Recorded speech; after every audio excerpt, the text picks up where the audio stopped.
Do you ever ask yourself the question, what should I be eating to lose weight? If that's the question you've been asking, get into this video coming up next.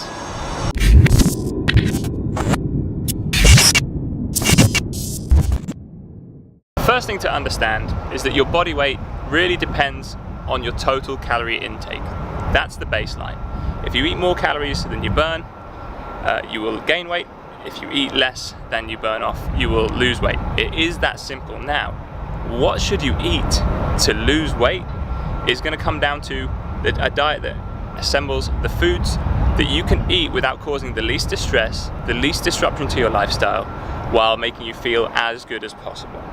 How does that look in real life? We've seen this multiple times in studies where, regardless of how the macronutrients are split, as long as everyone is in an energy deficit, people lose weight at the same rate. In another study where they compared low carbohydrate to high carbohydrate intakes for weight loss, the same amount of weight loss was noted at the 6 and 12 week mark. So overall, again, it's the energy deficit that caused them to lose weight, not any kind of specific macronutrient setup. Now, that's when we're talking about weight on its own. What we want to consider is how we look when that weight comes off. So is that weight going to be lost from body fat alone, or body fat and muscle, or mostly muscle? So a couple of studies done in women have looked at this, where women on a higher protein intake compared to a low protein intake but on the same calorie deficit, the high protein group lost as much weight as the low protein group, but the high protein group lost more weight from body fat and lowered their blood triglycerides as well. So that's a health marker that went up at the same time. So when we think about trying to look leaner, look stronger, look more athletic, or just look more healthy, a higher protein intake would be advisable, as well as that calorie deficit. So calorie deficit is the main effect of weight loss, but we also want to think about how, what we're going to put into the diet. So protein is probably the first one we want to be thinking about. Even in obese individuals where they were getting insulin insensitivity, lean mass was better preserved on a high protein diet as well.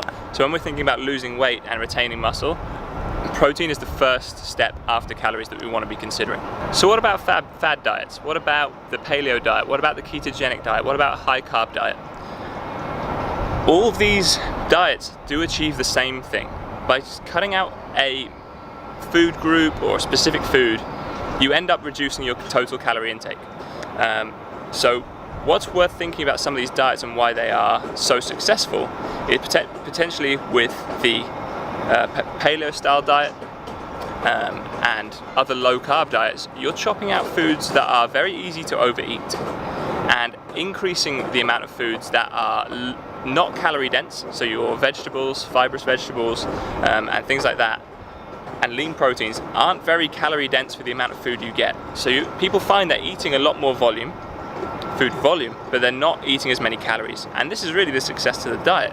If you can still feel full while not eating as many calories as you were before, that's going to feel like a really successful diet to most people. So there's nothing special about those diets in their mechanism.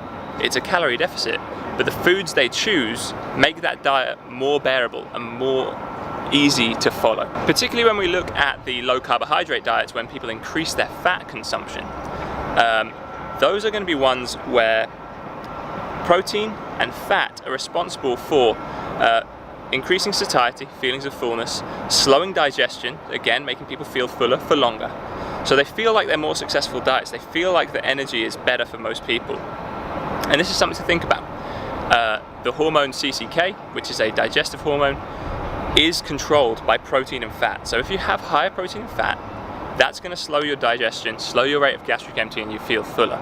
So there's an element of success to these diets that it's outside of the mechanism of weight loss, calorie deficit, but it makes the diet feel more successful. On calorie density, obviously 100 grams of broccoli is going to contain less calories than 100 grams of oats, for example. So the more of these kind of foods you put into your diet in bigger quantities, you're going to be eating more food, more volume, but for less calories. So those kind of switches make sense. It's worth noting that the success seen on low carb diets is also, or at least the short-term success, is things like the depletion of muscle glycogen, the depletion of stomach volume, and things like that. That's why we see, when we see these low carbohydrate diets, at the 6-month mark, in studies, at the 6-month mark, people have lost a bit more weight than on a traditional diet or a high carb diet, but by the 12-month mark, they've actually equaled the amount of weight. A lot of that is just to do with the initial drop in things like glycogen and stomach volume. Calorie deficit. High protein is the key to weight loss. After that, it's about picking foods that are going to make your diet as enjoyable as possible while making you feel as full as you can. Now, how you eat these meals, in how many meals per day, is completely up to you. It doesn't matter, it doesn't make a difference if you eat 2 meals, if you eat 5 meals. The overall calorie intake of your food is what's important and what is going to count overall. Meal frequency doesn't matter.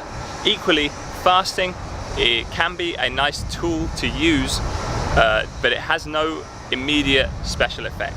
It's harder to overeat in 8 hours of eating than it is in 16 hours of eating. It's just another way of controlling how and when you're getting those nutrients in. And in another way, if you start implementing fasting, say you eat 4 meals of 500 calories each and you just chop one out at breakfast and continue as normal for the rest of the day, you're going to be eating 1500 calories. You made a calorie deficit.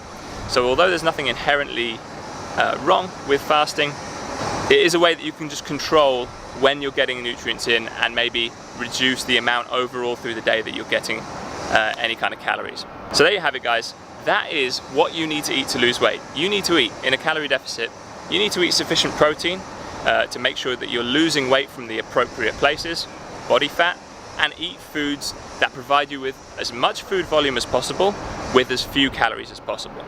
After that, how you set up and manipulate those variables is completely up to you. If you like carbohydrates, throw some carbohydrates in there. If you love avocados, maybe a high-fat approach is the one for you.